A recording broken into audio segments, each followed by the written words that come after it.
The past couple of weeks, I've met with a few different employers. They've been a few hundred people, around 100 people, and a lot of them have been fully insured. And I want to start to explain to you how fully insured is different from self-funding because there's a lot of misconceptions. There's a lot of horror stories out there, and people just don't understand really what's going on when you're fully insured. We're taught the wrong way right off the bat, and I want to help you understand the real truth behind the scenes so you can start to take more control and actually manage your employee benefits in a way that strategically helps you reach the vision of your company. Because right now it's just a huge expense. Maybe number two, number three, it's massive, and I want to help you do something about it. So I've drawn out some things here to help you understand when you're fully insured, even when that's happening, you have one carrier, they give you a price, you pay it every month, you are still having four main components behind the scenes that they're using to manage the care, right? And so at the end of the day, you're buying healthcare and you're giving them money every month. They're going to pay for those bills.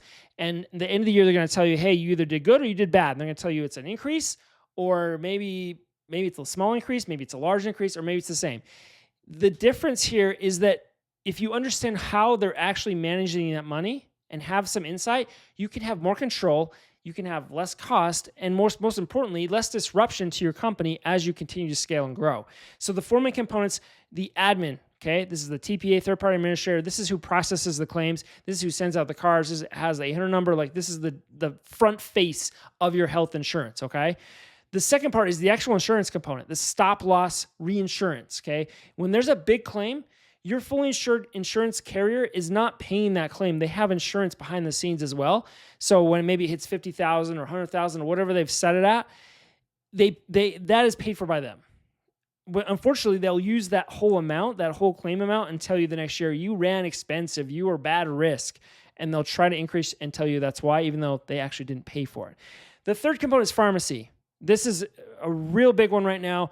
Tons of money is being made by insurance companies through the pharmacy rebates and spread pricing, and there's just a lot of things that are just not very aligned incentives. They're not aligned to help you, and it's a huge conflict of interest, and unfortunately, right now, it's still going on, but there's something you can do about it when you go self-funded. You can actually have control and have those rebates coming back to you in the plan and actually making it a lower cost for you and your employees. The other part's the claims. This is the real component that when it comes down to what you want lower premiums, you need lower claims. We want to get these top three to a flat per person fee, and this claims is the only variable.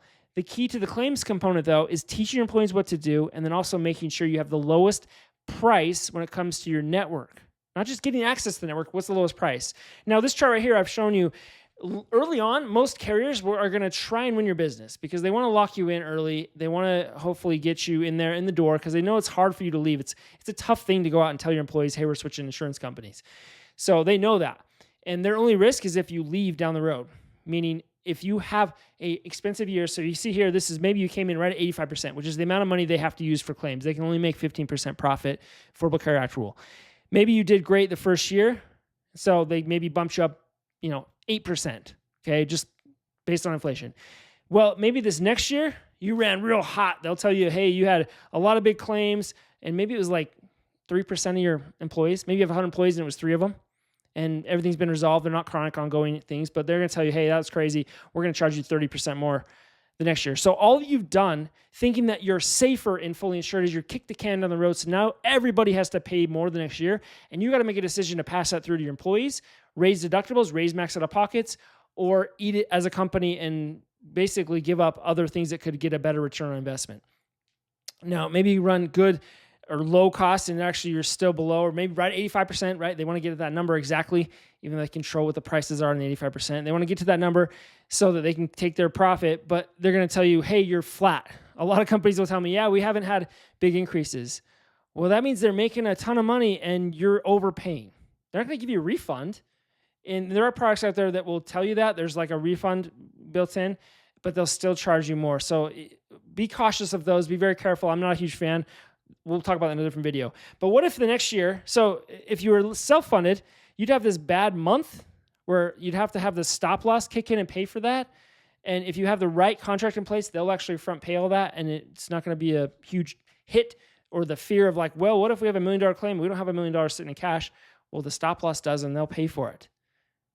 That's the contract term, okay? Then you're not starting back up here. You're not going to go back up here. You start every year back at basically zero, paying out what claims come in.